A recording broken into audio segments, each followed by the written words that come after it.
Welcome to the Hunnid Yard Dash football podcast presented by the Chiefs Focus Network, where you talks about the NFL from end zone to end zone and all Hunnid yards in between. Without further ado, here's you.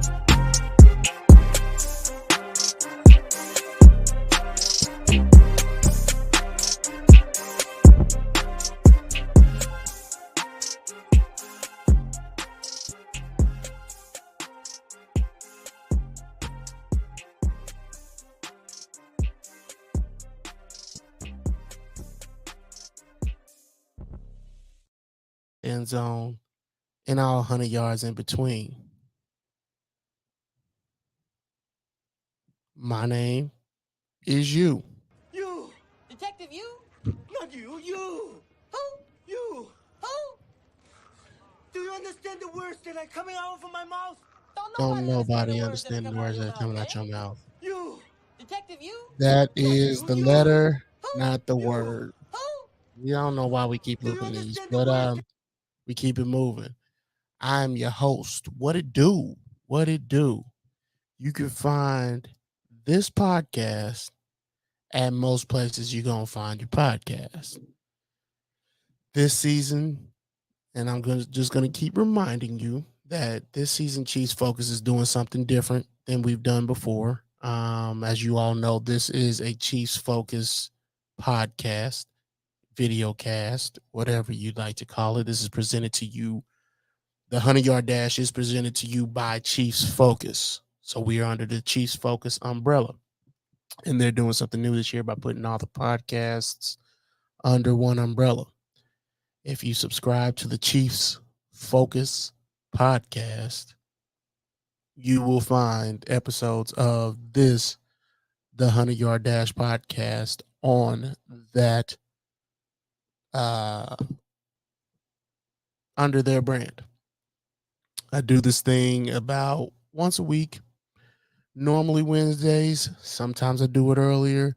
Sometimes I do it later in the week. If you set up notifications, you can know when I'm on or going to be on. You can join me and interact with me live by joining the StreamYard streams, the Chiefs Focus streams, Twitch streams, or you can hit up the Chiefs Focus YouTube page. Like, subscribe on those YouTube pages as well. And by the by, I've seen the downloads. I've seen the listens. And y'all are killing it. For the 100-yard dash, y'all are killing it. And I appreciate every single download. I appreciate every single listen. I appreciate every single gander at this, what I'm doing. I don't take it for granted. I didn't think anybody wanted to listen to me, but I appreciate the fact that you are doing it. If I thought I was doing this in vain, I wouldn't be doing it. I don't want to hear myself talk, but I appreciate you not hating hearing me talk. I don't know if you necessarily want it, but I appreciate you not hating it. So let's get into it. So quick rundown of the show, as we always do. We got news, not much going on as far as news is concerned, but there's something. Then the week 2 recaps, and of course the closing. So let's get up in there. So the news. There was all this stuff about how Patrick Mahomes is the most underappreciated, underpaid quarterback in the league, and he should be asking for his money. Well, he got his money. The Chiefs and Patrick Mahomes have restructured, and this is all from Adam Schefter. Per Adam Schefter, this is it. This is his. I don't know what we're calling him now. Are we calling them X's? They're not tweets anymore because it's not Twitter. But anyway, this is from Adam Schefter's X, and I have to read it because I don't remember exactly how the construction of the contract is happening. But the Chiefs and Patrick Mahomes have restructured his agreement, giving him $210.6 million between 2023 and 2026, the most money in NFL history over a 4-season span. His compensation for those years is now guaranteed. Also, the Chiefs and Mahomes plan to revisit the agreement again after the 2026 season, as told to ESPN by Equity Sports CEO Chris Cabot, who negotiated the deal on behalf of Mahomes. Uh, with this, you knew if how can I put this? If you're the best guy in your position at your job, you expect to be compensated for it. But then you see all these guys who are not on your level getting paid and getting their raises and you're not getting yours. Now you're foregoing complaining about that because it's hopefully meaning you're getting the accolades on top of it. But at some point, your job does not need you looking around and looking over your shoulder at what's happening in other departments or what's happening at other jobs, at their competition. If you're any good company wants to keep great people. And when you're number one at your job, that's the last thing you need to be doing is having your employee look around. This is the Chiefs knowing what they have and making sure they keep him happy. He hasn't put, as far as I've understood it, he hasn't put any pressure on anybody in that organization. But when you got something, in the words of the great Life Jennings, when you got something good, you hold on to it. Y'all know what I'm talking about. I digress. We keep him moving. Y'all know Life Jennings. What is that song? Even when my hustling days are gone, y'all know it. Anyway, let's get into a recap of week 2. Week 2 was interesting. Let's start off with the Minnesota Vikings and the Philadelphia Eagles in NFC battle. 2 would-be playoff teams. Some people think the Minnesota Vikings will not make the playoffs. I disagree, but we will see. The Minnesota Vikings lose to the Philadelphia Eagles. The Philadelphia Eagles scored 34. The Vikings scored 28. Takes the Eagles to 2-0. Takes the Vikings to 0-2. Now you're going to see a few 0-2 teams. And you're probably going to hear me read this stat off a couple of times, but I got it wrote down here. 0-2 teams, if I'm not mistaken, have an 11% chance of making the playoffs. 11%. Boy,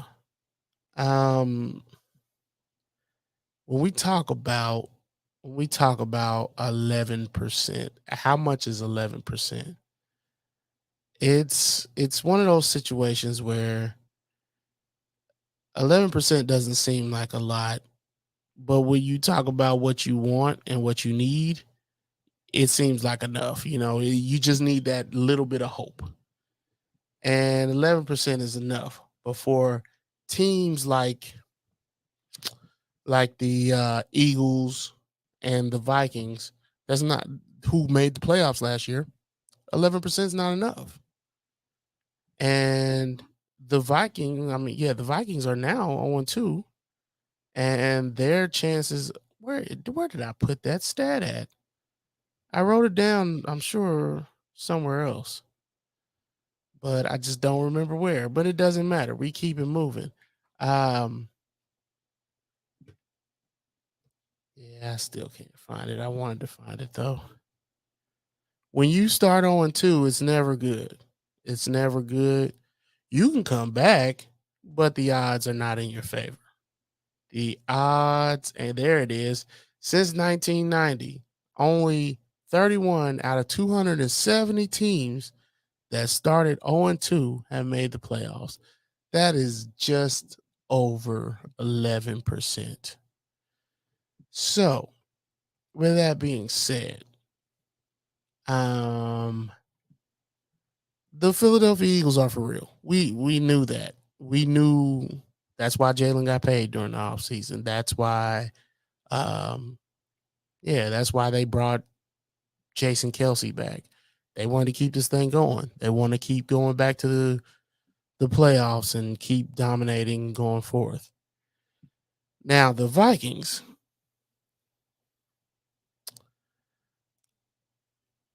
Let's go to how they played the game. I'm not really sure how I feel about the Vikings right now. They don't.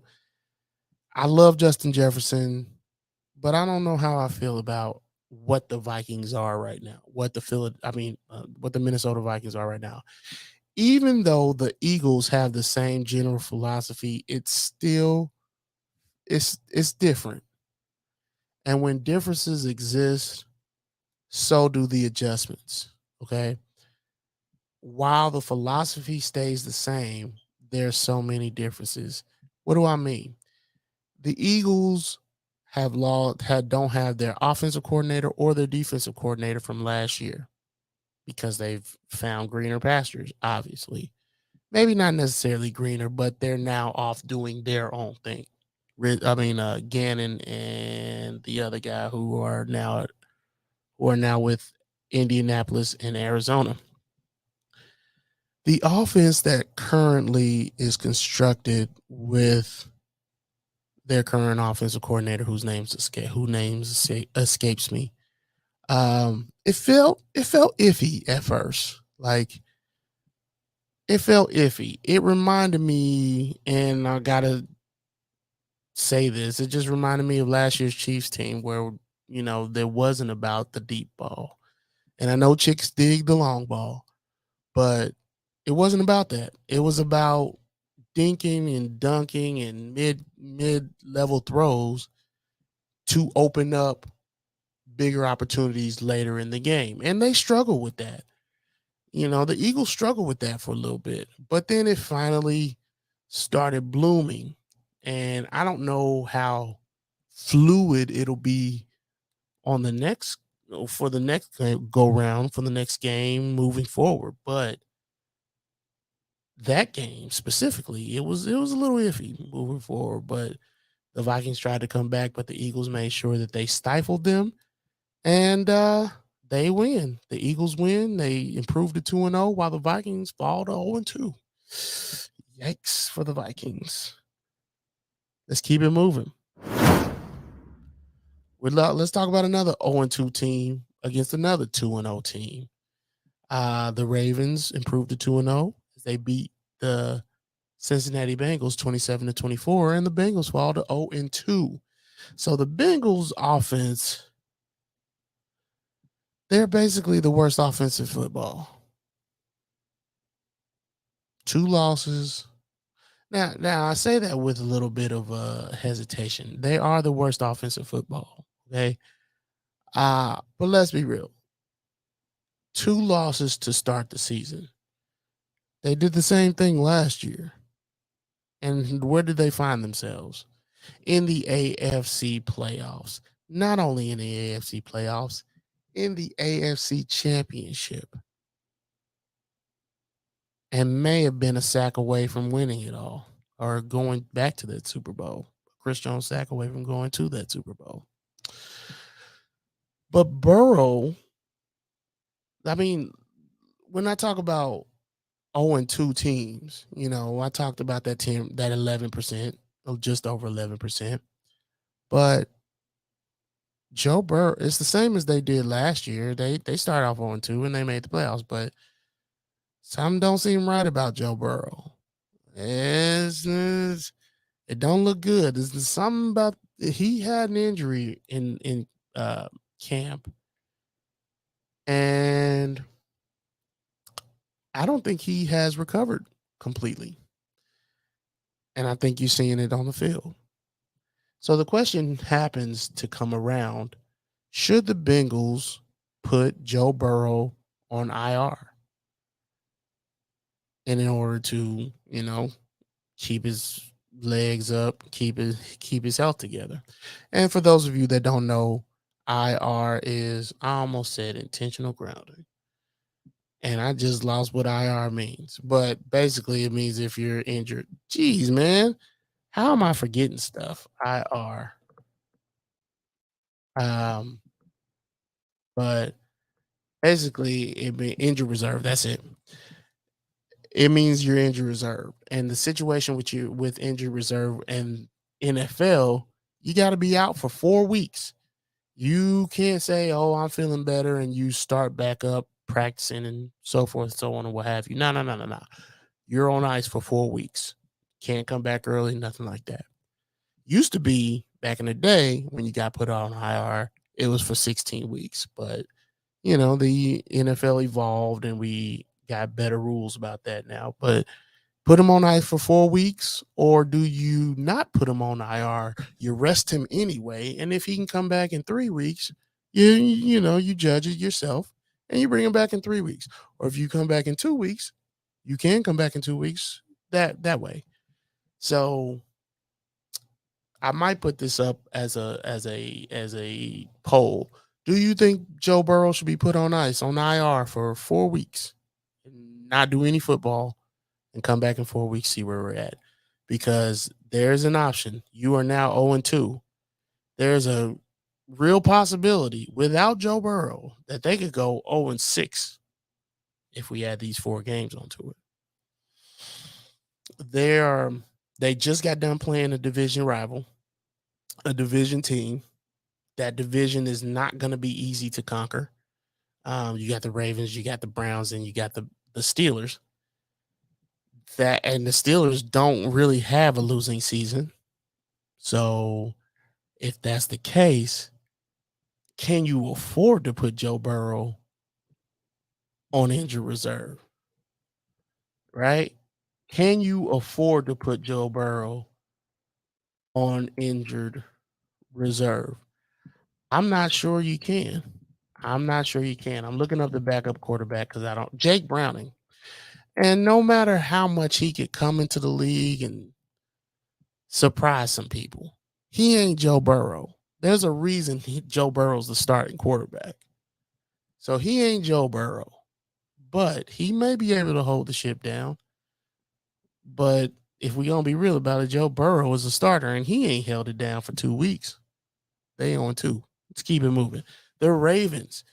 While Joe Burrow's over here not looking right, but Lamar is looking like he is in his element. He looks like he's renewed. He looks like the offense is coming to him. Like everybody's moving in slow motion and Lamar is just slinging it. He's looking comfortable. Something I haven't seen in a while.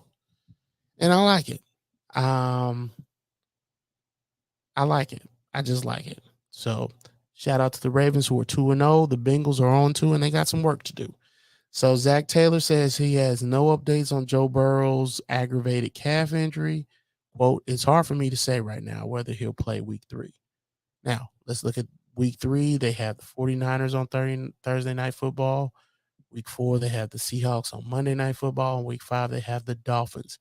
So fortunately, there's no division for the Bengals. There are no divisional challenges in there, but there is one of the conference situations, and that's the Dolphins at week 5. So you got to take all that into considerations. Let's keep it moving.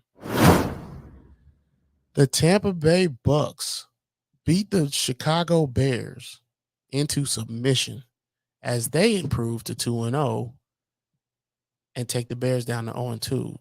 The Bucks score 27. The Bears score 17. Tampa's defense is so good that Devin White admits he made a mistake in requesting a trade. Now, he did request a trade earlier this season, and they told him no. All right. But they're so good that you don't really see NFL football players apologizing about something that was previously said. They just move on and no one brings it up again. Or if they do bring it up again, it's brushed off and you keep moving. But he admitted he made a mistake and they're moving on. They got one of the better defenses in the league, and they're making it happen. Of course, Baker Mayfield feels like his back's against the wall. So, of course, he's balling out. Mike Evans is Mike Evans. So, it looks like Tom Brady is one that might have been holding them back. I don't think they'll be winning the Super Bowl anytime soon, but, they're going to be better than we thought they were going to be. They're going to be better. They look like they could end up being better than last year. Who knows? Over to the Bears side, Chicago. I'm starting to sour on Justin Fields. I was hopeful for this guy. I was really hopeful for him. But it feels like regression to me. It's almost like you could just take a rubber stamp it on his forehead, because it just feels like a regression, and it makes me realize this is why you don't let the guy that you knew was already on thin ice. You can't let that guy be trusted with something so valuable as a top 10 draft pick. We all knew Ryan Pace. Ryan Pace, I'm looking at you. Ryan Pace was the person that brought in Justin Fields. And I'm not saying Justin Fields is a horrible QB. He's just not working right now. Also, they picked up Matt Eberflus, who's a defensive-minded coach, so that ain't helping none either. Normally, for me, NFL that is bent towards offense, I'd be getting an offensive-minded coach, especially if I have a young quarterback. But Justin Fields doesn't look like he's cutting it right now. Again, this is week 2. This is just week 2, so you never know what can happen. But as of right now, it's not looking good for your boy. It's not looking good for Justin Fields. Let's keep it moving. The Green Bay Packers and the Atlanta Falcons. So the Atlanta Falcons let the world know that they have an intolerance for lactose as they send the cheeseheads packing. Yeah, that was corny. Well, we gonna keep it moving. The Falcons beat the Packers 25-24. Packers are 1-1. The Falcons are 2-0, which we just got done talking about the Bucks, who are 2-0, and they are in the same division, the Bucks and the Falcons. So that NFC South, which I thought would be the worst division in football. And granted, it's still 2 weeks. Relax. We're only an eighth of a way through the year.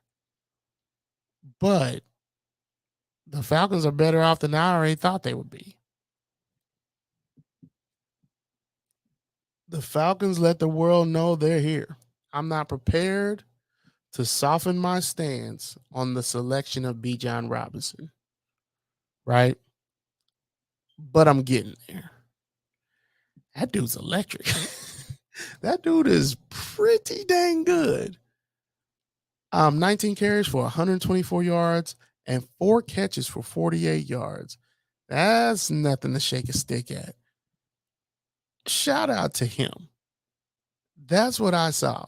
Now, as good as Jordan Love played last week, he was kind of pedestrian this week, and that's okay. It is what it is. The Falcons won this game more than the Packers lost this game.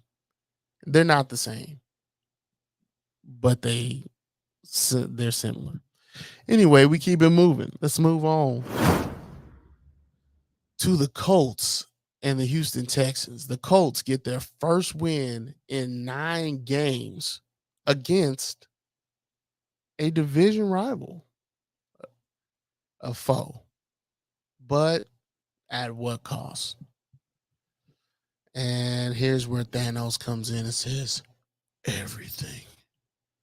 Because they lost Anthony Richardson with a concussion early in the game. And this is a testament. And this happens to be a testament of having a good backup. A lot of people put thought into their backup, but they don't put enough thought into it. They don't put enough resources into the backup QB position. because you put so much into starting QBs, the money, the assets, all that stuff to get a starting QB that'll suit your team that can win. So much so that you don't think about, unless he's injury prone, that you don't think about, oh, I need somebody to back this guy up just in case. Well, Gardner Minshew was the backup just in case. And the Colts got themselves a 31-20 win. Takes the Colts to 1-1, takes the Texans to 0-2. The Texans are winless, but they're looking improved. They're looking improved. And that's really all you can ask for. Let's keep it moving. The Kansas City Chiefs beat the Jacksonville Jaguars, a surprisingly low-scoring affair from two of the best offensive head coaching minds in the game, in my opinion. The Chiefs score 17, the Jaguars score 9. And they both are 1-1. What is up with the Chiefs converting third downs? I don't understand the problem.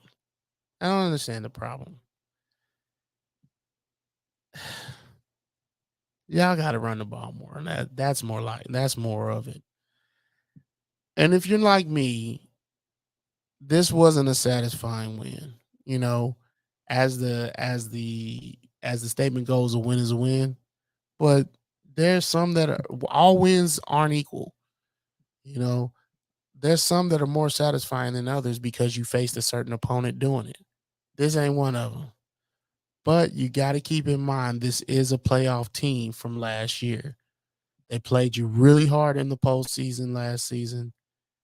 Those games tend to be more difficult, especially with a coach that knows the team pretty well and is very familiar with the team and its quarterback. So you gotta enjoy this. You gotta enjoy the wins. And the defense is the unheralded part of the Chiefs because they held the Jaguars to 9 points. That's dope. Now, if they can figure out how to get the offense together, the defense is on its way. And of course, we've already talked about the restructure. Let's talk about Andy Reid, who ties Tom Landry with 270 combined wins, regular season and postseason. Congratulations, Andy Reid. I don't know what he is on the top whatever list because we're talking about combined wins, not just regular season or postseason. So that's why I don't have that number. So we keep it moving. The Las Vegas Raiders at the Buffalo Bills. The Raiders fall to 1-1 as the Buffalo Bills improve to 1-1. As the Buffalo Bills scored 38 and the Raiders scored 10. I expected the Bills to get their groove back against the Raiders. Look, I'm a Chiefs fan, and I hope y'all understand that. I am a Chiefs fan, but I don't let my Chiefs fandom get in the way of what truth is, right? The Chiefs had a bad game last week. So you're going to hear me say they had a bad game. They could have done better in this game. So you're going to hear me say that. But here's what I'm saying. The Raiders aren't that good of a team. They're having a pretty, okay, not the Raiders aren't having a pretty public outing with the linebacker whose name escapes me, but the Raiders aren't a good franchise, and they're not run very well either. And when I say run, I'm talking about the head coach, right? He's not very good at his job. I never thought he was. The former offensive coordinator for the New England Patriots. Anyway, I fully expected the Bills to get their groove back with this game. Don't let week 1 fool you with this one. Like I said back then, relax. The Bills ain't missing I highly doubt that the Bills will miss the playoffs. The Bills ain't missing the playoffs. And if they did, the only way is if something major catastrophic happens. The Raiders ain't making the playoffs like normal. Again, relax. Relax. The Bills had themselves a day. So we keep it moving for the interest of time.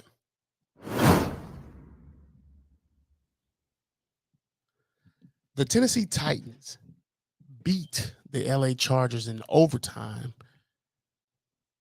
27 Titans to the Chargers 24. Takes the Titans to 1-1, takes the Chargers to 0-2.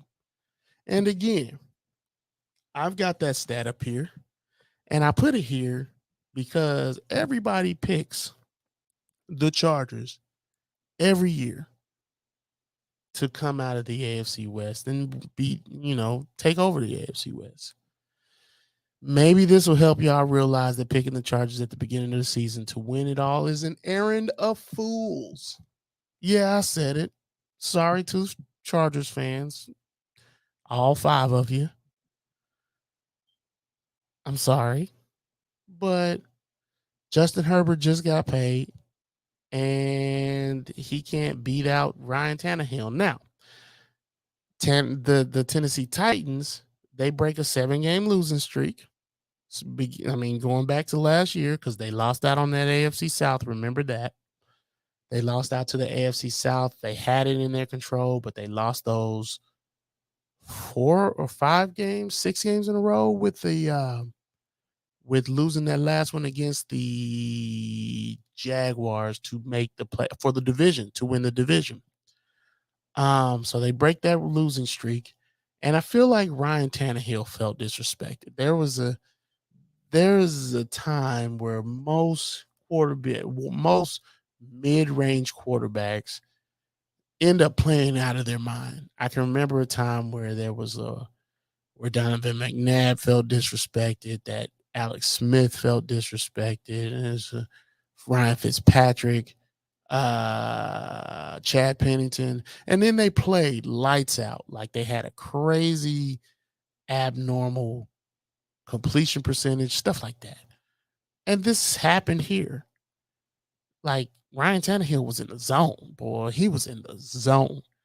He came out with something to prove. Dude was 20 for 24, 246 yards, which is not a huge day, but 20 for 24. He completed 20 of 24 passes. That's a crazy high percentage as far as his completion percentage is concerned. He ran for a touchdown and he threw for a touchdown. That's huge. That's huge. So overtime, y'all keep picking the Chargers if you want to. Y'all keep picking the Chargers if they want to. And Justin Herbert just got paid. So somebody that ups the ante, that ups the stakes here. And Justin Herbert's getting a lot of guaranteed money, so he ain't the one gonna have to fall on those swords. He ain't gonna be the one. Just so you know. Not now anyway. Maybe it's some other time a little further down the road, but this won't be forever. The person that's gonna take this brunt of this is gonna be Brendan Staley if he don't figure out how to go on. And again, he's 0-2, and the Titans improved to 1-1. Let's keep it moving. The Seattle Seahawks beat the Detroit Lions in overtime. These are 2 good NFC teams here. They both improved to 1-1. The Seahawks scored 37. The Lions scored 31. 2 good NFC teams here. And the Lions just made too many mistakes, man. They had 3 turnovers, and that includes a pick 6. You just can't do that. I consider both teams to be good, and it was just down to who made more mistakes. Lions had no pass rush versus Geno Smith, and a guy like Geno, if you get him comfortable, he could pick you apart all day. But you're not forcing him to make mistakes, and that's what you needed to do, was force him to make mistakes. Geno also showed why he could be trusted to be the starting quarterback here. He made the plays when it mattered. So shout out to Geno Smith. Shout out to the Seahawks. They win Final overtime, 37-31 against the Lions. Keep it moving. So the New York Giants were at the Arizona Cardinals house, right?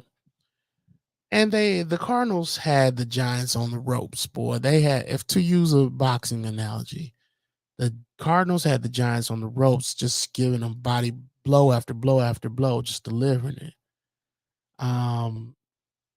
They were up 21 at the half, 21-0 at the half, or 20-0. I'm sorry. The Cardinals were up on the Giants, 20-0. And then something happened. It felt like the Giants slept walk through the game until the fourth quarter to me. That's what it felt like. And the Giants scored 17 unanswered fourth quarter points. And they put the Arizona Cardinals back in their place. The Cardinals were playing from that snarky underdog position, and they were just going at it. They were getting it, but the Giants showed you why they are better than you. Period. Sometimes you have to assert your dominance, and that's exactly what the Giants did. 17 unanswered points. It felt like the Giants slept walk through that game until the fourth quarter. Saquon Barkley is expected to miss 2 or 3 weeks with a sprained right ankle. And it says, per Jordan Schultz, that he will officially be out versus the 49ers in week 3. But I heard something on the way home that they're not sure what's going to happen because they think that Saquon's a quick healer and this is a sprain. So we'll see what happens there. Keep your eyes on that. The San Francisco 49ers beat the Rams at their house and improved to 2-0 while the Rams go 1-1. The 49ers scored 30. The Rams scored 23. Not a pretty day, but Brock shows you why he's a starting caliber quarterback. He didn't have his best day, but he got the job done. And the Rams, they look like they're getting back to the team that is going to get back in the playoff form. Look, I wanted to say Super Bowl, but I ain't there yet. I don't think they look like a Super Bowl team, but they look a lot better than they did last year. Let's put it like that. Hope I'm pronouncing his name right. Puka Nacua, the same receiver. I mean, that receiver stepped up.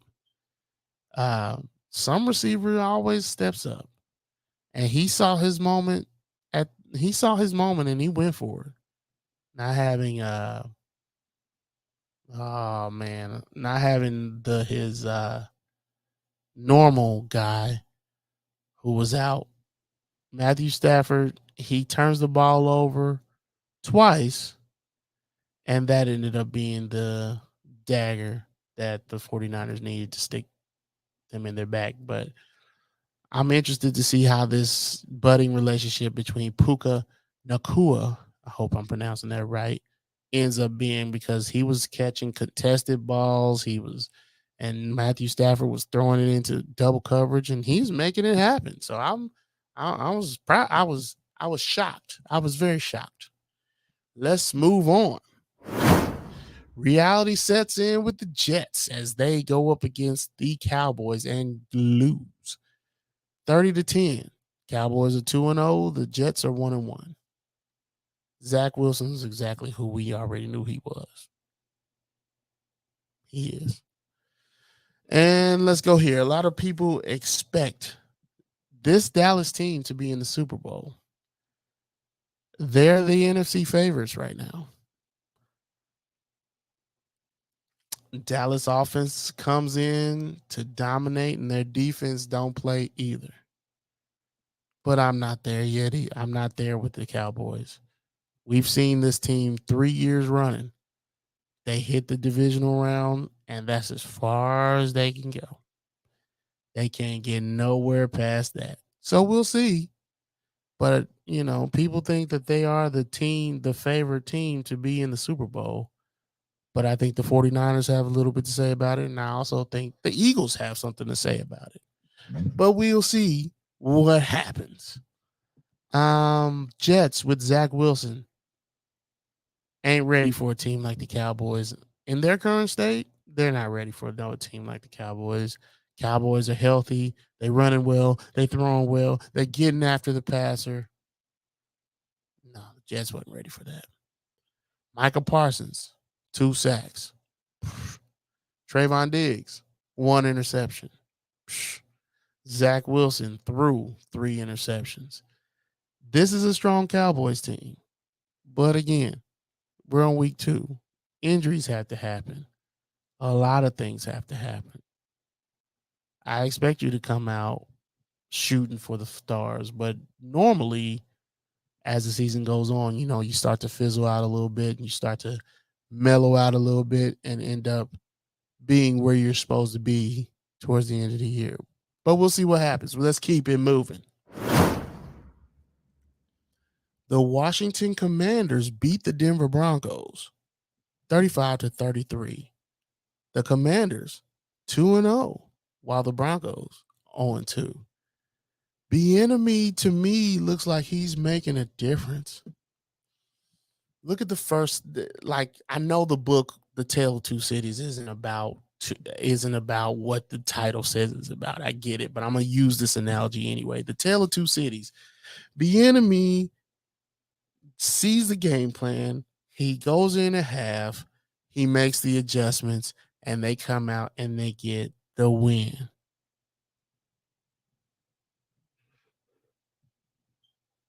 That's what you got to do in this game. And that's one of the best things he probably took from Andy Reid. Now, one of the things I gripe about Andy Reid on is the fact that he waits until half to do that when he could probably implement little things in game to, figure a way around that. But sometimes it behooves you to to not be in a hurry to change things. And here we saw that it went well. For the Broncos, Russell Wilson got to be a dead man walking at this point. Sean Payton is not going down for Russ. It ain't happening. They got a lot of dead cap money on Russell Wilson, but they have no problem benching that dude eventually. It's got to happen. They got to put the best foot forward. I understand that.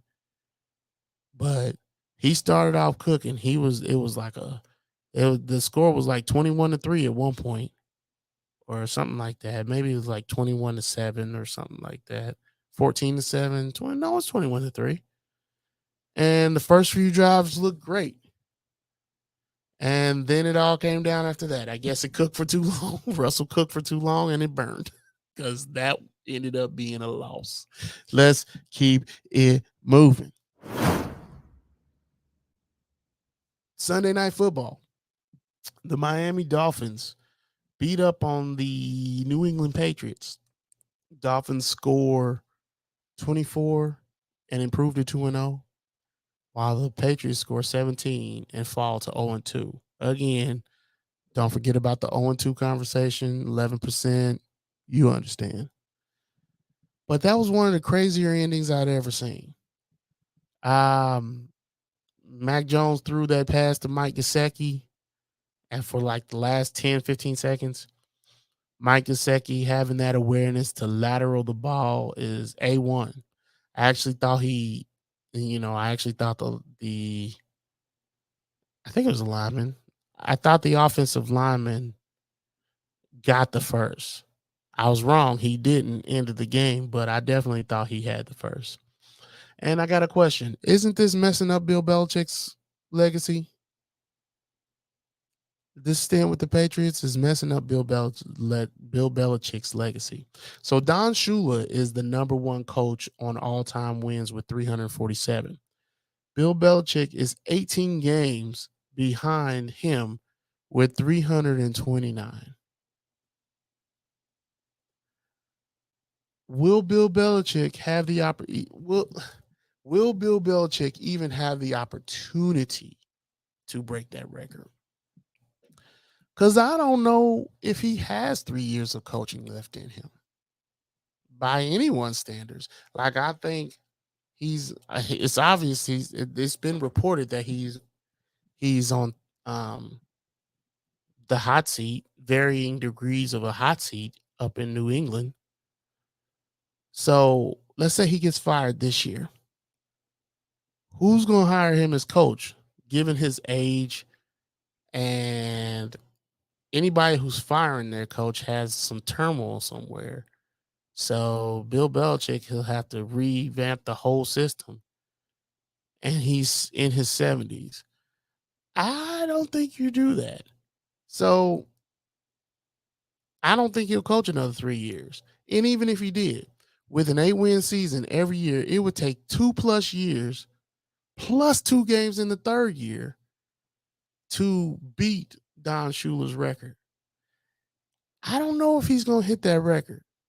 Didn't seem that far-fetched in 2017, but what a difference 6 years makes. What a difference 6 years make. By the by, let's talk about Mike McDaniels, or McDaniel. He was drawing up some decent plays. And again, this is the first part of the season. They were cooking last year, the first part of the season. Tua's getting it. He is getting, it's like him and Mike McDaniel are in sync right now. Every little thing. No, we're gonna keep it moving. They're getting it done. They're getting it done. Now, let's talk about these double Monday night football games. I like them. Look, think about this. I'm all for them getting rid of Thursday night football in an effort to have dual Monday night football games. I'm okay with it. We should do that. We should look into this. Thursday night, I enjoy having Thursday night football, but for player safety, I'd much rather them not have the Thursday night. Monday night will be better. Anyway, these Saints beat the Panthers, the Carolina Panthers, 20-17. 2-0, 0-2. It is what it is. I didn't really watch this game. The Cleveland Browns game was the one I was watching. I turned back and forth, but there was really nothing exciting going on this game. So I kept it moving. I do want to say this. I think this. I originally said this is the Saints' division to lose. Seeing how well Bijan Robinson and the Falcons are playing, and seeing how well the defense is playing with the Tampa Bay Buccaneers, they might have themselves a little bit of a problem. A little bit of a problem. The Saints trying to win the NFC South. So we'll see what happens, but I think they're gonna be. It's not gonna be as clear cut and as easy as I originally thought that it would be. Let's keep it moving. The Cleveland Browns lose to the AFC North, the same division, Steelers, and Steelers improved to 1-1 while the Browns fall to 1-1.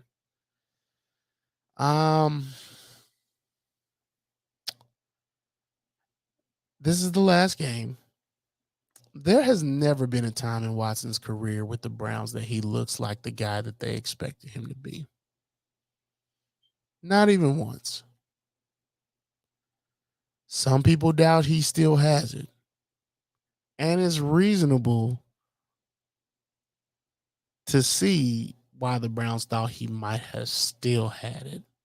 The last time he was playing, he was one of the premier passers. Before coming to the Browns, he was one of the premier passers in the league. He was the number one passer in the league in terms of yards.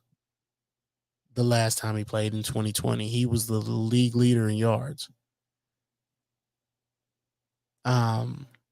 He was far from the MVP, but he was the leader in yards as far as that's concerned. But the Browns moved in desperation. The Browns' number one draft pick didn't work out like they planned, and they got rid of their GM too. But Watson doesn't look good, and I don't know if any of those skills that he had previously are coming back. And if he doesn't, you went out and you paid. We quarterback contracts are gonna be expensive, and we all know that. But this one's different. You paid a fully guaranteed contract, which 31 other owners don't want fully guaranteed, don't want that to become a thing. Pay that man a fully guaranteed contract for him to come to the Browns. I don't, obviously that wasn't a smart move, but it's starting to pay. It's starting to make them pay. And Kevin, and I saw it on one of the shows. I saw a snippet of it.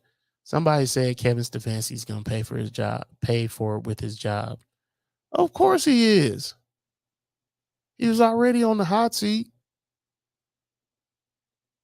I mean, it just is what it is. Okay, let's forget the Browns. They lost this game. The Steelers, after that abysmal first game, they came back and they scored 26. And TJ Watt with that scoop and score to win the game. How TJ Watt end up becoming the all-time leader in sacks, the Steelers' all-time leader in sacks? How that happened? I don't feel like, I mean, obviously TJ Watt's been with the team for a little while. He has a new contract with them, so he's been there with his rookie season, which is 4 years. But it don't feel like it's been that long, bro. Off the top of my head, to me, it don't feel like it's been that long enough for him to be the all-time sack leader, but that also means that he's been playing out of his mind. So shout out to TJ Watt. Little things of note for the Cleveland Browns. Nick Chubb is out for the season per Kevin Stefanski after this game. And the Steelers wide receiver Deontay Johnson had a hamstring and he lands on IR, and which means he's going to miss about 4 games. So that is the end for week 2. Week 2 was crazy. You know, some teams keep falling down into the abyss of losing. Some teams are getting back onto their winning ways, and then other teams are still on their winning ways. So, again, there's 18 games, 2 games in. So 2 of 18, you're only a ninth of the way through the season right now. A ninth. And a lot of football left. Even though the stats say otherwise, even though the stats say that only 11% of those teams that start 0-2 can make the playoffs, you never know what could happen in the NFL. The NFL is designed for crazy things to happen. It's kind of designed that way, and that's why it ends up being crazy at the end of the year. That's why we have playoff predictors and things of that nature. So, shout out to the NFL for making sure that we get a good product on the field and off. So, that is it for me this week. I thank you for listening. Again, you can find this podcast under the Chiefs Focus umbrella, because this show is brought to you by Chiefs Focus and Manscaped. So, again, thank you for listening. There is nothing else that really calls my attention. So, I think I'm out. I appreciate you all. Love you. And go love on somebody else. When I say love on them, make them feel good. Sounds weird, but sometimes people need to feel good. And I think you could do that for them. Whether it be just a smile, whether it be a hug, I understand, but just smile, offer a nice word of encouragement. One little word of encouragement goes a long way. So, be good and be easy. And I guess that's it. Deuces.